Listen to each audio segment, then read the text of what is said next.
지금 중산층 이상이 지갑을 닫고 있기 때문에 경제가 엄청나게 어려울 겁니다. 그게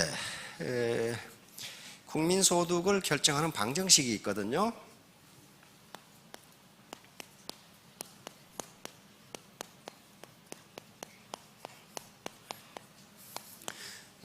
요거 가지고 국민소득이 결정되는 겁니다. 한국은행에서는 요걸 가지고 국민소득을 계산합니다. 요게 GNP, GDP에 GDP. 그래 국민소득입니다, 이게. 국민소득, 요게 총 공급입니다. 우리 국민소득이 예를 들면 100조다 그러면 이제 이게 총 공급이 돼. 요건 뭐냐면은 소비예요, 소비. 요건 투자. 요건 정부 지출.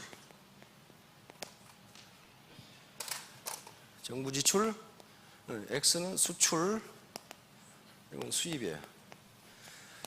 그러면 국민소득이 늘어나려면 뭐가 커져야 됩니까? 소비가 커져야 돼요. 소비가 줄어들면요 국민소득이 굉장히 다운돼 버려요. 왜냐하면 소비가 준다. 예를 들면 라면을 안 사 먹는다. 그러면 어떻게 되겠습니까? 라면 생산량이 줄어요. 공급이 준다고요. 그렇죠? 안 사 먹는데 왜 공급하겠어요? 라면 공급이 줄면은 라면 회사에 고용된 노동력이 감축돼. 그렇죠? 감축되죠? 그러면 그쪽으로 나가는 임금이 줄어들기 때문에 총 수요는 또 떨어져요. 요걸 이쪽이 총 수요고 이게 총 공급입니다. 항상 국민소득은 총 수요와 일치하는 곳에서 국민소득이 결정이 된단 말이에요. 그 다음에 요 I는 인베스트먼트, 투자예요. 투자. 그런데 요 두 개도 함수관계예요.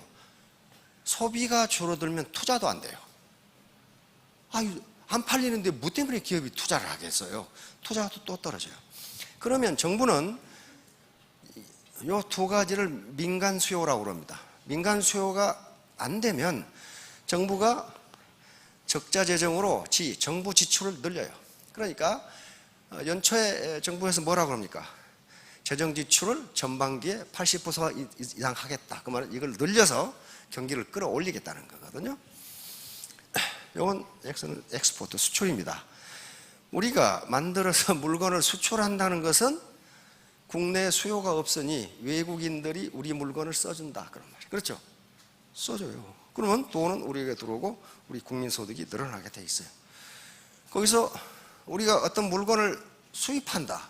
그 말은 외국인이 생산한 것을 우리가 써준다. 그런 말이에요. 그래서 우리의 돈은 그쪽으로 나가게 돼 있어요. 그렇죠?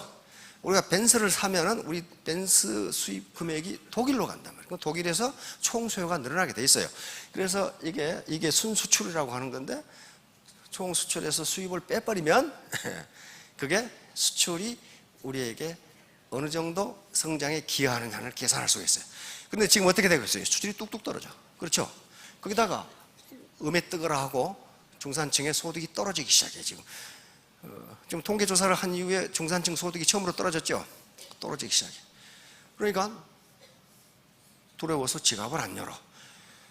소비가 줄으니까 기업은 돈만 쌓아놓고 있지 투자를 안 해. 그럼 어떻게 됩니까?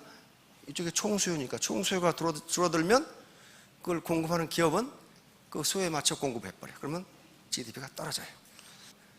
지금 내 걱정하기도 죽겠는데 나라 걱정까지 하란 말이냐. 지금 신경질이 막 날 대로 나죠. 신경질 내지 마시고 돈 많이 버셔가지고 라면도 사자시고 뭐 또 옷도 사시고 그러시라고. 그러면 이게 올라가요. 이게 올라가면 그 옷을 만들어 공급하는 기업의 고용이 늘고 공급이 늘어요. 그렇죠? 현재 우리나라의 경제 상태는요, 수요 측면, 디만드 사이드 이코노믹스예요. 서플라이 사이드가 아니에요. 다시 말하면 수요만 있다면 공급은 있다예요. 우리 지금 경제 기술 수준이 그 정도 됐어요. 그렇죠? 수요만 있다면 만들 수 있다. 과거에 농경시대나 그때는 산업화 시대에는 수요가 있어도 공급이 부족해. 그러면 수요가 있는데 공급이 부족하면 어떤 현상이 일어날까요? 가격이 올라가. 인플레가 돼, 인플레. 인플레가 돼요, 인플레. 그런데 공급을 했는데 수요가 없다면 어떻게 돼요? 디플레가 돼요. 물가가 떨어져. 자, 오늘 제가 이 말씀드리려고 한 것은 이제 자본 생산성 소득인데요. 우리가 자본주의 시장 경제이기 때문에 나의 모든 문제를 요 자본이라는 변수 하나 가지고 생각하셔도 그렇게 큰 틀림이 없어요. 자본주의 시장 경제예요. 우리가 자본주의 통제 경제도 아니고 사회주의 통제 경제도 아니에요. 이건 자본주의 시장 경제이기 때문에 우리가 사는 세상이 자본주의 세계이기 때문에 요 자본이라는 놈이 모든 문제를 해결합니다. 자본, 캐피탈이 모든 문제를 해결해요. 그럼 다음 문제는 뭐냐? 캐피탈이 뭐냐 하는 거예요. 자본이 뭐냐 하는 거예요. 만약에 내가 지금 스폰서인데 내 라인을 말이야 힘들어 해놨어.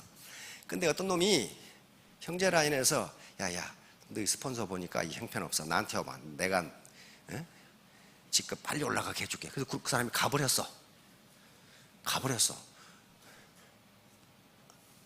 조금 전에도 그런 사람이 하나 있어가지고 뿔 따고 나가지고 말이야 내가 저를 키우기 위해서 말이야 돈이 얼마나 들었네 말이야 어디로 가버리고 말이야 배신당했다고 난리예요. 누구 잘못이에요? 그 간 사람이 잘못 있는 게 아니에요. 바로 그 간부는 지금 자선사업 하는 사람이 아닙니다. 어떻게 하면 고소득을 올릴 수 있는가를 지금 보는 분이기 때문에 요 스폰서 밑에 있어가지고는 싹수가 노랗다. 그래서 갔을 거예요. 그럼 싹수가 노랗다. 그 말은 무슨 말이냐면은 이 스폰서가 가지고 있는 자본이 형편없다. 그런 말이에요. 형편없다. 눈에 보이는 자본보다는 눈에 보이지 않는 자본을 훨씬 중요하게 생각한다. 그런 말이에요. 그러니까 여기서 제가 말씀드리는 것은 궁극적으로 우리 사장님들이 갖고자 하는 자본은 텐저블 캐피탈이에요. 즉 유형 자본입니다. 집도 큰 거 갖고 싶고 자동차도 좋은 거 갖고 싶고 내 땅도 좀 한 1000평 정도 갖고 싶고 과수원도 갖고 싶고 그건 전부 눈에 보이는 자본이에요. 그렇죠? 그리고 은행에 그것도 1억 정도는 넣어놓고 쓰고 싶고 그건 전부 눈에 보이는 자본이죠. 눈에 보이는 자본이에요. 그런데 그걸 준비하기 위해서는 뭐가 필요하냐? 눈에 보이지 않는 자본이 필요하다. 그 얘기예요. 지금 현대로 갈수록 그래요. 현대로 갈수록 아무리 눈에 보이는 자본을 조상으로부터 물려받는다 하더라도 눈에 보이지 않는 자본이 없으면 그 눈에 보이는 자본을 지킬 수가 없어요. 지킬 수가 없다고. 망해버려. 지금 그래서 이제 제가 여기서 강의하는 것은 말씀드리는 것은 눈에 보이지 않는 자본을 지금 이야기하는 겁니다. 자, 성공을 하려면은 요건 지금 독립변수고 이건 종속변수입니다. 성공은 종속변수예요. 이런 조건이 갖추어지면 이게 이루어진다. 그런 말이에요, 지금. 먼저 이게 G는 목표가 있어야 돼. 골. 목표가 없는 성공은 성공이라고 할 수가 없어요. 목표가 없는데 무슨 성공이 있어요. 두 번째는 셀프 컨피던스, 자신감이에요. 내가 할 수 있다는 자신감이고, 세 번째는 러닝, 학습입니다. 배우지 않고는 성공 못합니다. 배우지 않고는 성공 못해요. 그 다음에 PS, 열정, 패션입니다. 패션, 열정 속에는 용기, 카리지가 포함됩니다. 행동, 액션입니다. 실천을 이야기하고, PT, persistence, 끈기를 이야기합니다. 이건 UH는 재심합니다. 혼자는 할 수 없다. 마스터마인드 그룹이 있어야 된다. H는 겸손, 그 다음에 F는 행운입니다. 행운. 자, 이런 것들은 전부 다 어떤 것이냐 하면 무형자본입니다. 무형. 이게 뭐 이렇게 해서 돈이 들어가는 게 아니에요. 그런데 이걸 갖기가 쉽지가 않아요. 문제는 쉽지가 않다고요. 자, 우선 목표입니다. 목표, goal이에요. 이게 굉장히 중요해요. 모든 의사결정 이론에서 가장 먼저 나오는 게 목표 딱 나옵니다. goal 또는 objectives 딱 나와요. 목표가 없는 의사결정은 있을 수가 없어요. 목표가 없어요. 목표는 뭘 목표라고 하느냐? 개인이나 조직이 지향하는 바람직한 상태야. 내가 거기를 해야 되겠다. 내가 한 달 만에 3kg를 빼야 되겠다. 그게 목표예요. 목표. 내가 석 달 만에 세일즈 마스터가 돼야 되겠다. 이게 목표야. 목표. 그러니까 목표는 모든 활동의 지침이 됩니다. 그래서 일단 목표가 정해지면 그 목표를 향해서 갈 수 있는 에너지가 생긴다고 학자들은 이야기를 합니다. 내가 3년 만에 월천댁이 되겠다는 목표가 절실하면은 날마다 속 터지는 걸 참을 수 있다. 사람 더럽게 속 터지게 하는 놈들 있죠. 우리 친구들도 그래.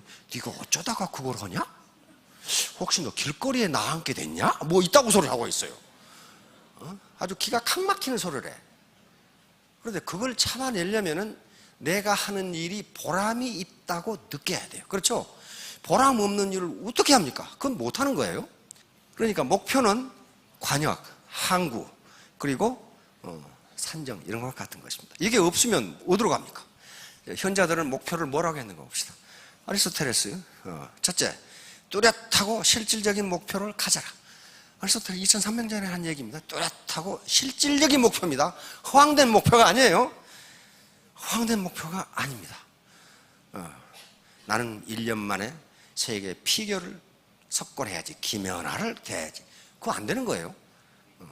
미켈란젤로, 우리가 요건 그러니까 도전적인 목표를 세우라는 겁니다. 목표를 작게 해서 달성해봐야 아무 소용없다는 거예요. 크게 해서 도전하는 거예요. 르네상스 시대 최고의 거장이죠. 미켈란젤로가 했던 이야기입니다. 디스렐리, 영국의 저명한 정치인이죠. 성공 후 비결은 목적을 향해 시종일관하는 것이다. 한 목표를 향해서 시종일관하면은 성공할 수 있다. 자, 처음부터 끝까지 한 길을 성공하지 못하는 사람은 능력이 없어서가 아니라 이랬다 저랬다 하기 때문에 안 된다. 이거 칼라일입니다. 아무리 약한 사람이라도 단 하나의 목적에 온 힘을 집중하면 성취할 수 있다. 반면에 아무리 강한 사람이라도 그 힘을 많은 목적에 분산하면 어떤 것도 성취할 수 없다. 이거 다 하는 얘기인데 현자들이 이걸 느꼈다는 거예요. 한 목표에 집중해서 나가라. 목표는 최종 목표가 있고 중간 목표가 있습니다. 시간적으로 따지면 장기 목표가 있습니다. 통상 제가 말하는 장기 목표는 5년 이상. 내가 5년 만에 3,000떼기 되겠다. 이게 목표가 될 수도 있고, 내가 5년 만에 스타마스터가 되겠다. 또는 로얄 마스터가 되겠다. 이게 장기 목표죠. 그런데 장기 목표만 가지고 있으면 지루해서 할 수가 없어요. 5년을 어떻게 기다려? 안 되잖아요. 그럼 중기 목표가 있어요. 중기 목표는 3년 정도, 3년 이상. 내가 3년 만에 2,000떼기 되겠다. 또는 5,000떼기 되겠다. 다음 단기 목표는 1년 이상. 1년 이상. 내가 1년 이내에 다이아몬드는 되겠다. 이렇게 하는 거예요. 그러나 그것도 1년도 너무 길어. 그러니까 월간 목표가 있고, 그 다음에 주간 목표, 이런 게, 또는 일간 목표, 이런 게. 그건 자기가 마음으로 하면 되고, 근데 인생 시나리오를 쓸 때 써도 돼. 한번 써보는 게 좋습니다. 좋아요. 자, 목표의 난이도와 성과. 이 그래프는요, 우리가 인생을 사는 데 있어서 사회의 모든 문제가 이 그래프하고 관계가 됩니다. 이 그래프가 이렇게 돼버려. 이렇게 돼버려. 이게 문제예요. 이게 문제예요. 그러니까 목표를 굉장히 어렵게 높이 세웠을 때, 이건 성과입니다. 성과가 어떻게 되느냐. 목표가 형편없으면 성과도 형편없다. 그 말이에요. 목표를 점점 도전적으로 세워나가면 여기서 최고봉에 다르고 더 무거운 목표를 세우면 어떻게 된다? 성과가 떨어진다. 성과가 떨어져. 내가 하루에 15시간 공부해야지. 이렇게 할 수 있죠? 10시간 공부해야지. 1시간 공부해야지. 그런데 공부 시간은 늘려가면 늘려갈수록 성과가 올라가요. 그렇죠? 그러다가 일정 시간이 넘으면 차라리 하지 않는 게 낫다는 거예요. 요 그래프가 항상 컵을 거꾸로 엎어놓은 것처럼 되기 때문에 이 사회가 이렇게 복잡해요. 예를 들면 배고플 때 밥 먹는 걸 생각해 보세요. 한 숟가락 먹었어. 어때요? 기가 꿀맛이죠. 한 그릇 먹었어. 한 그릇 먹으면 이 점에 다다라요. 근데 계속 퍼먹으라 그래. 그럼 어떻게 됩니까? 효용이, 만족도가 떨어져요. 물도 마찬가지예요. 물도 마찬가지. 뭐든지 처음에 미약할 때는 점점점 소비를 늘려가면 만족도가 올라가다가 일정 수준이 넘으면 떨어져 버려요. 그러니까 적정 목표를 잡아야 되는데, 그 적정 목표가 뭐냐? 그것을 G2의 잭 웰치가 그것을 스트레치 목표라고 그랬습니다. 스트레치 목표, 이건 도전적인 목표. 이것은 G에서 잭 웰치가 말하는 것은 자기가 최선을 다했을 때 이룰 수 있는 것보다 20, 30%를 더 잡아라. 그런 얘기예요. 20, 30%를 더 잡아라. 그렇게 해서 쓰러져 가던 지위를 살린 게 바로 이 잭 웰치라고 하는 세계 최고의, 미국 최고의 경영자 중에 한 사람입니다. 그래서 내가 하루에 내가 열심히 이 고객을 만나면 5명을 만날 수 있다. 이때 목표를 나는 7명을 만나겠다. 이렇게 세우라는 거예요. 그러다 보면 그게 된다는 거예요. 지금 그 얘기입니다. 스트레치 목표라는 게. 이제 두 번째 신념, 셀프 컨피던스죠. 자신감이. 자, 랄프 waldo 에머슨이라는 현재 미국이라는 사회의 사상적 기반을 만든 사람입니다. 미국의 이제 이 사회 철학이 프라그마티즘, 실용주의입니다. 실용주의 철학을 완성시키고 도전, 그다음에 독립심을 길러준 그 학자입니다. 자, 자기 신뢰가 성공 첫 번째 비밀이다. 내가 나를 믿어야 돼. 나는 할 수 있다. 나는 해내겠다. 여기 자기 신뢰예요. 미켈란젤로도 똑같은 얘기를 했어요. 자기 자신에 대한 믿음이 가장 좋고 가장 안전한 방책이다. 코스예요. 우리 동양에도 이런 말이 있습니다. 우리 명심보감 다 한 번씩 들어보셨죠? 명심보감 이런 말이 있어요. 자신자 인역신지. 자신은 자기를 스스로 믿는 사람은, 여기서 고전에서 이는 다른 사람을 얘기합니다. 다른 사람도 역시 나를 믿어준다. 스폰서가 자신감이 없으면 파트너가 어떻게 믿습니까? 군대에서 지휘관이 자신감이 없으면 쫄병들이 지리멸렬합니다. 그렇죠? 지휘관이. 6.25 때 전투를 해봤던 우리 선배 장교들 그런 얘기를 많이 해요. 막 총알이 핑핑 날아다니면 지휘관이라고 안 무섭겠어요? 굉장히 무섭답니다. 우리 총은 소총밖에 없는데 대포가 터지고 그러면 어떡하겠어요? 그런데 지휘관이, 장교가 겁을 먹으면 어떻게 됩니까? 쫄병들은 다 도망가 버려요. 그리고 겁이 나도 겁이 안 난 것처럼 해야 돼. 지휘관은. 스폰서가 자기 좋다고 일을 해버리면 밑에 파트너가 안 따라와요. 그러니까 나를 믿고 그러면 다른 사람도 나를 믿어준다. 그 다음 또 말이 있어요. 자의자 인역이지. 스스로 자기를 의심하면 다른 사람도 또한 의심한다. 명심보감에 있어요. 명심보감. 내가 할 수 있을까? 그러면 파트너가 믿겠어요? 아이고, 이 스폰서가 자신이 없구나. 이렇게 된단 말이에요. 그러면 신념이란 무엇인가? 나를 믿는다는 게 무엇인가? 나는 할 수 있다. 그런다고 내가 할 수 있다는 신념이 그게 아니에요. 신념이라는 것은 자기 현재 의지와 잠재 의식이 일치할 때 그걸 신념이라고 한단 말이에요. 예를 들면 나는 2년 내에 스타마스터가 돼야지. 그건 의지야. 내 의지. 그걸 의식이라고 합니다. 의식. 컨셔스니스라고 그러죠. 의식이에요. 근데 그 잠재의식이 있어요. 우리 몸을 지배하는 것은 90% 잠재의식이라고 학자들은 이야기합니다. 그런데 나는 2년 만에 스타마스터가 될 수 있다. 그렇게 자기가 입으로 얘기를 했어. 그런데 이 배꼽 밑에서 뭐라 그래? 네가 어떻게? 너 같은 것이 어떻게? 그러면 그거 안 된다는, 그건 신념이 아니라는 거예요. 신념이 아니에요. 그것은 잠재의식과 내 현재의식이 일치한 상태를 신념이라고 부른다. 이 양반은 로우 오브 석세스를 썼기 때문에 거의 지금 고전으로 돼 있죠. 지금도 계속 우리나라에서 계속 나와요.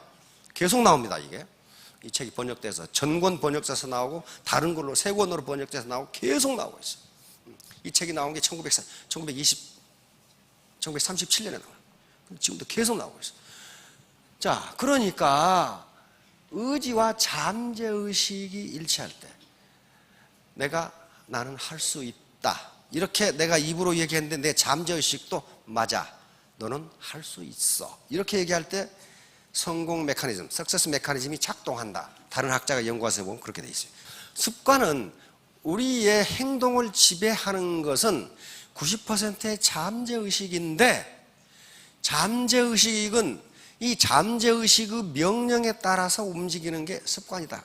이 습관은 자기도 몰라. 그러니까 자기도 몰라. 잠재의식이 시키는 대로 한다. 잠재의식이 시키는 대로 한다. 잠재의식이. 그러니까 습관을 바꾸기가 어렵다는 건 무슨 얘기냐면은 현재 내가 담배를 끊어야지 하는 것은 내 현재의식이에요. 컨셔스니스. 그러나 서브컨셔스니스, 이 잠재의식은 네가 어떻게 끊어? 이렇게 이야기한단 말이에요. 네가 어떻게 끊어? 그리고 잠재의식은 거기에 대해서 뭐라고 얘기하냐면은 합리화를 시켜줘. 처칠은 담배 피웠어도 90까지 살더라. 네? 담배 안 피는 법정 스님은 왜 폐암으로 죽냐? 이런 거 있냐? 그러니까 잠재의식과 현재의식이 일치하지 않으면 그것은 신념이라 할 수 없다. 이게 나폴레옹 힐의 The Law of Success 책에 나와 있습니다. 바로 신념은 정신을 움직이는 연금술사다. 바로 나폴레옹 힐의 똑같은 책에 나와 있는 게, 이 신념이라는 게 내 현재 의지와 잠재 의식이 일치하면은 모든 걸 움직여 버린다.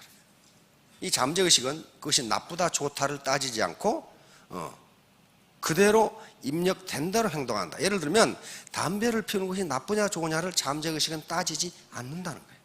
있는 대로 자기가 입력받은 대로 나타내도록 한다. 바로 그 여름에 리우 올림픽에서 그 펜싱 에페에서 금메달을 딴 선수입니다.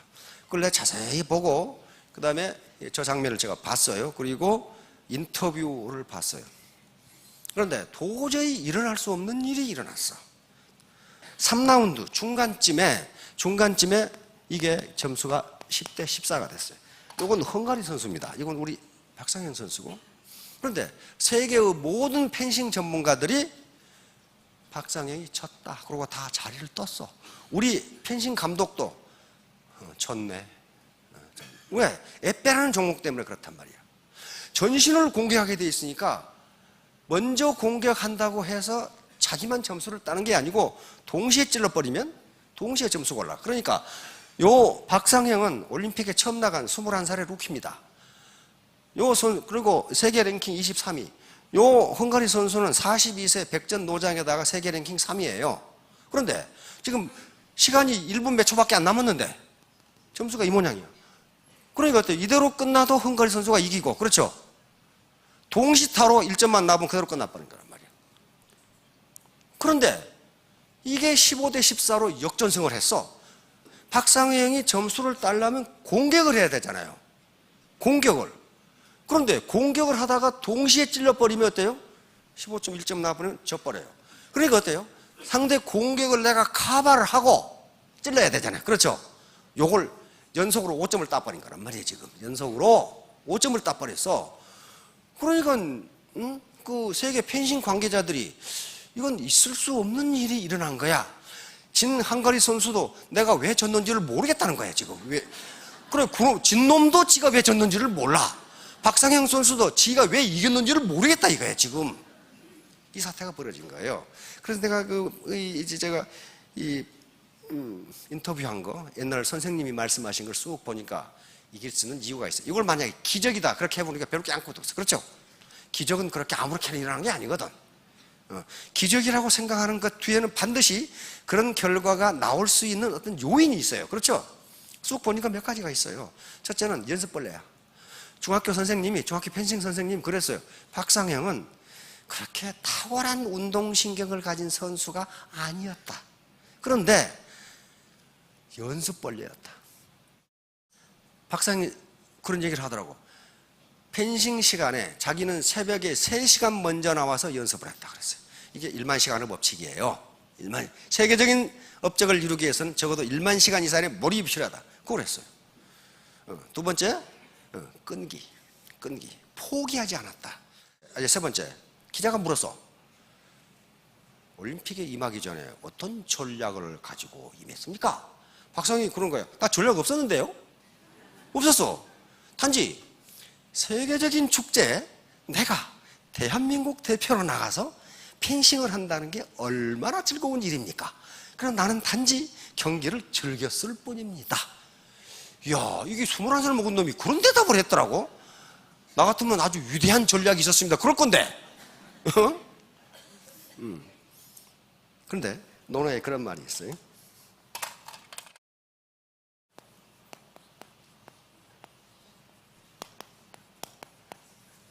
그러니까 논어에 있는 말씀인데요. 아는 것은 좋아하는 것만 못하고 좋아하는 것은 즐기는 것만 못하다. 공자님이 직접 하신 말씀이에요.